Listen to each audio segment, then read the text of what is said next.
First News with Keeler in the morning on WIBX and WIBX950.com. Let me repeat myself. WIBX. This is Keeler. WIBX 950 and 92.3 FM. Now back to the Keeler Show. What I was saying is Steve Panimata, Commercial Drive in Yorkville. All right. Here we go. I got to tell you, I'm so disappointed. I am, number one, we are working on a new song, maybe for our Christmas show, a new holiday song or something. And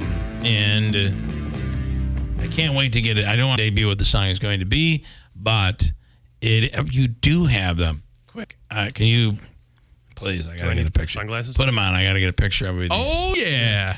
All right. Oh, my God, I can see myself in your sunglasses.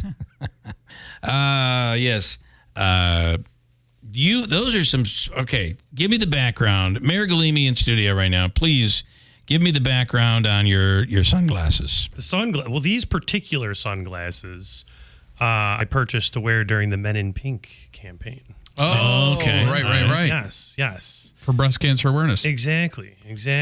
But Are they they're Tifosis. Tifosis? Yeah, they're purchased at the sneaker store. Okay. Which is where I buy all my sneakers to run the Boilermaker. Very nice. Right? And where you buy your sunglasses. I'm a fan. I do wear sunglasses even at night. Yeah, I was, believe me, every time you do an interview on TV, I see you with these sunglasses on. These particular ones. So this started because of the Men in. Well, I mean, I usually do wear sunglasses. To be honest with you. I do as well. I always wear sunglasses. In particular, I was getting a lot of comments on during the Men in Pink campaign, and they're like, "Why do you have these crazy sunglasses on?" Yeah. I had somebody say the mayor looks like a bug in one of the in a bug's life. Yes, flying around. Yep. Yeah, cruising around. I'm sticking with it. To me, there's a song here. There might be a song parody. I like it. Yeah, I like it. I used to get harshed on for wearing the white sunglasses last year. Were they Ray-Bans? The white Ray-Bans? They were just sunglasses I bought at like some pro shop. Yeah. Either I can't remember, it was a hardware store for fishing or a pro shop for golfing, but they were white. Sometimes it's good you can still wear sunglasses right now. I mean, in November. Yeah. It is good. We've had a lot of sunny days. So the holidays are coming.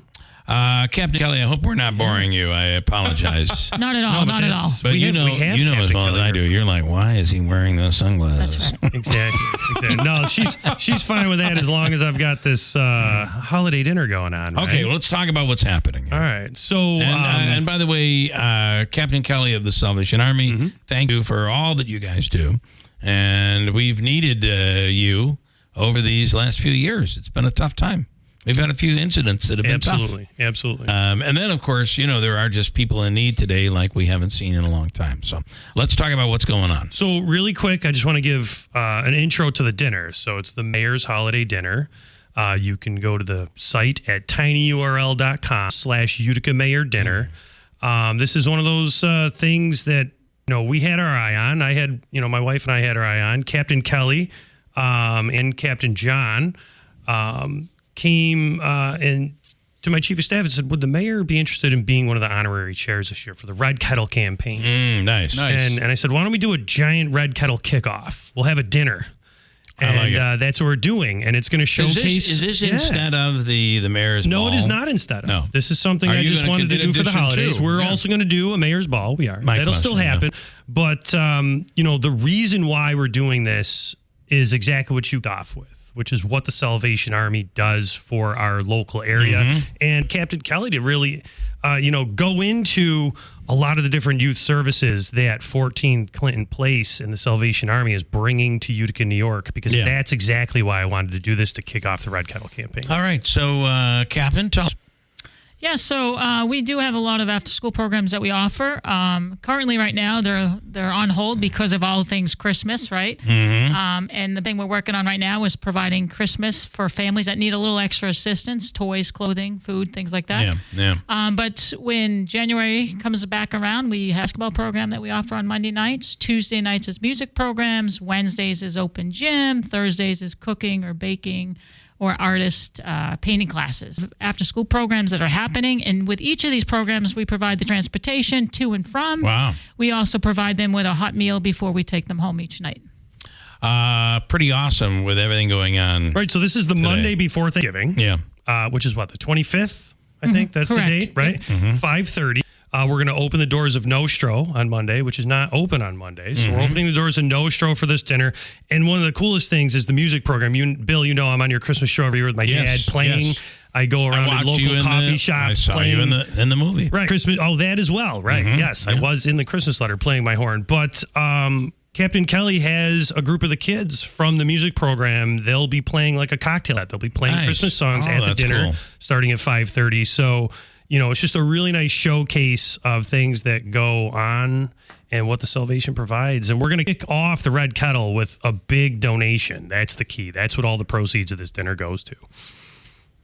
So, is there a music teacher at these events, or do you just get everybody together to play? So we do have a music teacher. He serves from our divisional headquarters in Syracuse, and he travels around to the different Salvation Armies to assist those that are less musical like me. Okay. And so he comes on Tuesday evening, teaches the singing, the brass, and we also have a dance instructor who comes along with him and teaches dance to a group of the kids. All right, I like that a lot. That's great. And this is so needed. A lot of the programs that were there for kids after school are gone now. So having this is a really much needed. And it's a way really to combat some of the violence. Absolutely, but this is why we're doing this. Salvation Army is just humming along. I mean, Captain Kelly, you went door to door finding kids for this program when you came. And you came, what, 2 years ago? Almost 2 years ago now? Year and a half ago. Year and a half ago. Where did you come from? I was stationed in Newburgh. Okay. Yeah. What year did you join the Salvation Army? Well, the Salvation Army has always been my church, so I've grown up in the Salvation Army. But being a pastor, 2011 up till now, and I retired at 67. That's wild. Wow. That's awesome. Yeah, so this is something that we always talk about, how all the things left and they're gone. Yeah. But the reality is they are coming back. Captain Kelly has done a lot to enhance this and really build it back up on 14 Clinton Place, and it's a powerhouse. You've got, not to step off from the Salvation Army for a second, but we just wrote a grant with WADIS through the city, and we're expanding the youth services out of the rec center. We're working with organizations day in and day out, and youth activity and having places for kids to go after school during the summer. It is becoming a thing again, and that's why we want to raise awareness that this is going on. Well, there are a lot of kids today that just don't have anybody after school, and if you can catch them early enough, I do think that's important. It's got to be early. Yeah. Stand by. Do you guys take some calls? On the in studio is Mayor Mike Galime, of course, and from the Salvation Army, Captain Kelly. Let us start with Lucia. You're on with the mayor and the captain. Good morning, Lucy. Hello, Captain. Hello, Mr. Mayor. You're doing a fantastic job. Thank you. I was talking to some people. I went to see a movie, Andrea Bocelli, and they were boasting all about you, how much they love you, and you're doing wonders for the city, and you're young, and you're handsome, everything in a, you're young and everything handsome. you can imagine. So that's what I wanted to tell you. And I did say it to Bill on the air the other day. She did. And so, yeah. Then I can buy you. And I said, handsome. Have you seen those sunglasses? He's handsome. I see him, Bill, the sunglasses. Yes. Yeah. All right, Luce. Thank you so much. That's very nice of you. Do you want to respond? Mr. Yeah, Mayor, just thank you very much. Nice And to meet you. it's Ciao. yes, Ciao, Lucy. ciao. Yeah. It's great to have people out there really watching what's going on and focusing on the good. She is an Italian in New York Mills. Yes. Wishing you the best. Yeah, It's very nice. shops at Panowitz regularly. I just want to say that this is one thing too. I know we got another call, and I don't want to forget this. Okay. Bring this up, and this is something you and I have discussed, that there is going to be something that comes of this. Lance and Lee, perpetually the fly at the ear or the mosquito buzzing in the ear about the ambulance service in the Utica Fire Department. He's calling for an independent audit of the ambulance service, and what the finances are around that, and the money that's made, and For years, people have said, does it make money? And for years, what has occurred. It's just, it's complicated. Are there plans in the works to?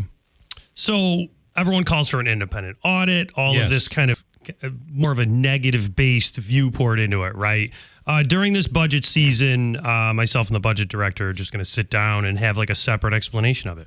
for the council, for the people, and we'd love to come on the radio and explain that to you guys. I think we should definitely do that. People have questions. Larry, you're on the radio. Good morning. You're on with Mayor Galime. Yeah, I got a question. Back in February, when a city employee was arrested in a city car, that was not made known to the public or the media until Lansom Lee brought it up. So my question is, why was it hidden? Because when a Oneida County employee got arrested, that was all in the news. So that's why I want to know why the arrest was not made public until Lansom Lee brought it up. Are you familiar with that? This was the, wasn't it involving an accident that happened with a DPW worker or something? City vehicle? No, it was a city codes office. Sorry, we're trading headphones here. I apologize. City codes of employee. Employee got arrested in a city-owned car. It was made public to the media or the public until Lansom Lee brought it up 3 months later. So I want to know why it was hidden when a Oneida County employee got arrested. So one, it wasn't hidden. Actually, I talked about it on this radio show. Well, after we found out. Yeah. Well, so there's a lot. So, and here was my response. I'm going to say this again.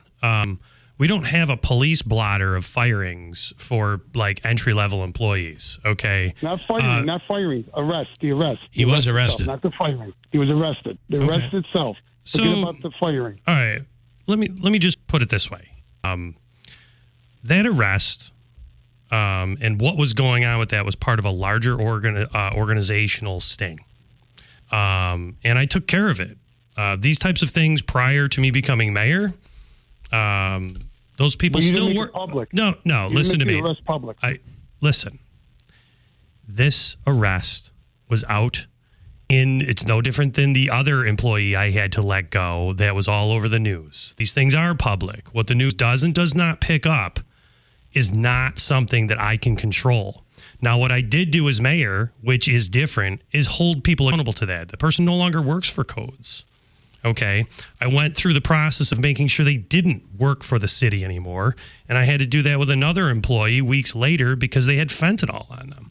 Okay? Right, this is a drug-related the reality is, if you want to come down on me for not holding people accountable, you're barking up the wrong tree. So here's the thing. What the news does and does not report every single day, I cannot control. There's hundreds of arrests every day. But if you don't tell the news, they can't report it. If you hide it. Usually what happens... Listen, bottom line is I didn't hide it. Period. Okay? That's all there is to it.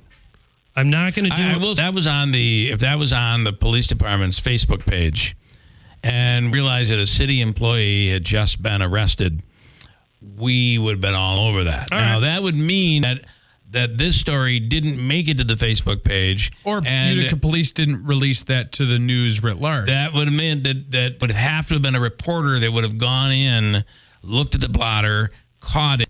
And you do know you're dealing with a depleted media. It's kind of like the New York Jets without Aaron Rodgers. There's or with nothing. him. Or with him, actually. Right. Yeah. There ain't nothing left here. So I guess my point is I'm not going to have a running list of arrests coming out of City Hall, especially when it comes to the fact that if someone gets picked up and I have a union involved, it's not even an arrest yet. Right. It's an investigation. Okay. Someone was arrested and we had to be very tactical about how to fire that person rather than doing a press release, violating union rules and contracts and everything else, and then all of a sudden I have a lawsuit. An arrest, though. No, hang on a second. Those union rules do not apply. If somebody's arrested, but it's public record. I don't even understand how to explain why an arrest wasn't released when people were picked up. First of all, what happened when what he's talking about right now wasn't an arrest. It happened. It wasn't an arrest. Okay. That's why this whole thing happened the way it happened. It was part of a sting operation. Okay, there was an active investigation of multiple drug situations going on. It wasn't releasable when it happened because it was literally, there was a CI involved. There was all kinds of things going on with this. Sometimes it doesn't happen. You're talking to the most open mayor that we've had in years. And here's the other thing. We publicly go after people left and right. See it all the time. And do those people still work for the city over the years? Can I answer that? I would say a quiz. I would say no. No. Okay. No, I'm saying they end up working for the city because instead of doing what needs to be done to actually make sure who shouldn't work for us don't, we're more concerned with making some splash in the radio instead of doing the work that needed to be done to make sure someone who was doing something on company time should never work for the city. Larry, does that, and by the way, this was not, I didn't know Larry was even calling in about this. So. It's fine. Larry, and I like getting fired up about this stuff because I'm making sure this stuff doesn't go on. Okay. Yeah. Well, what I'm trying to tell you is when the United County employee got arrested, it was all over the news. But I just want to thank Lance from Lee because he's on top of things. Well, we'll thank Lance and Lee. I think Lance and Lee should start thinking on Herkimer County because nothing happens if you get in trouble there. Weeks later, we had another arrest of a city employee. It was all over the news completely. That's my point. Like this is yes, Larry. Bill, if Lance and Lee didn't bring that one up for the codes officer, we would never have known about it to this day. That's all I'm trying to tell you. Okay, I'm not sure that that's true. We'll never know, though, right? Yeah, we were also dealing with officer-involved shootings, youth violence. You got listen. The news reports, and there's only so much time. Captain Kelly is sitting over there saying, "What about me? Why is this happening?" What have I got? Why don't we get back to the fact that Larry, we are raising money for the Salvation Army? I'm already being yelled at on the Herkimer County line. Come on, I was joking. It was a joke. It's fine. It was a joke. Who cares about Kmart? And that's a big difference. I think there's a Why big would difference anybody between a one-time arrest of a county employee and then what you're saying, if that's the case, that's part of a larger investigation that could. Let the mayor defend himself. You don't have to defend. Well, it's not just that, but I spoke the news about it. It didn't get Larry reported. seems to not be. He seems to Let's be down. Let's bring it down. Yeah. We are scaring Captain Kelly. Okay, Captain Kelly's like, what? Bring it down.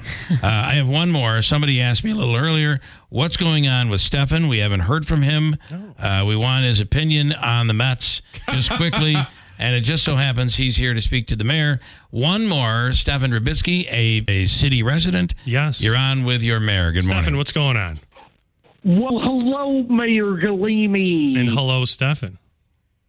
And do you have anything that's going to go on to fill the gap for Christmas on Main Street? The city does not in particular. Christmas on Main Street is an organization that decided not to run that this year. However, we are working with different people who are interested in doing things, but I cannot announce that at this time. Oh, a permit came in for carriage rides, like horse-drawn carriage rides. That would be really cool. So that would be nice. Stay tuned. All right, Stefan, thank you. You're okay. All is good. Thank you, Mayor Galime. People asking about you. All is good. Yes, it is, and that was a great Buffalo game. Yeah, it was. And the Bills make me want to shout. Yeah, they do. and finally, do the Mets pay way too much for Juan Soto? What do you think? I'm hearing some other clubs might offer him a better deal, such as the Red Sox. So I don't know at this point. And does Pete Alonso stay?